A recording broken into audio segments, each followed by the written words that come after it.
Hello everyone, in this video I'll show you how I managed to make this car from the Grand Theft Auto 6 trailer.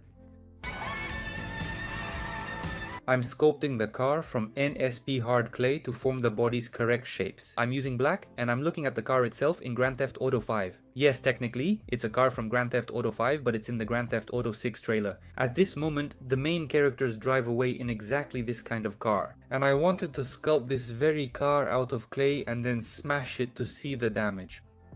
And here's what I've got so far. I sculpted it, almost the entire body of the car, excluding the interior, roof, trunk and other parts. But even now I have something to show you. The car is already standing on its wheels. I decided to make and install them right away. By the way, they are also made of modeling clay. Here are a few step-by-step photos for you, showing how I sculpted them.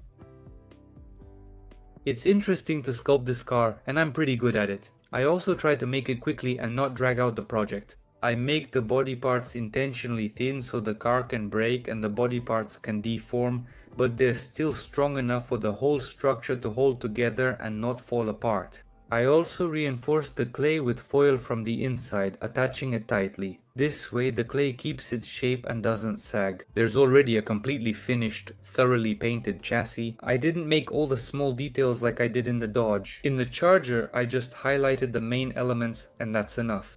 And I didn't highlight the tire treads either. The model will be used for a crash test, so that detailing is unnecessary and too time consuming. The car will be red, but I won't paint it, I'll cover it with a very thin layer of clay. This is a new method of coloring cars, which you might have already seen in the video with Subaru Impreza, where I covered the car with clay like a film. This method is easy and fast and it looks just as good as painting. The only thing is the car will turn out matte, but that's no big deal. In the trailer, this car actually looks matte, although maybe that's because it's really dusty. I'm also planning to make the main characters of this game Jason and Lucia and put them inside the car as mannequins. That way it'll be more interesting and you can see how badly they'll get crushed inside during a collision. There's still about half the work left. I'll try to finish it as soon as possible and upload a video with the fully completed car. And so you don't miss the release of future videos, subscribe to my channel and turn on all notifications and also like this video. Thank you for watching. Goodbye everyone.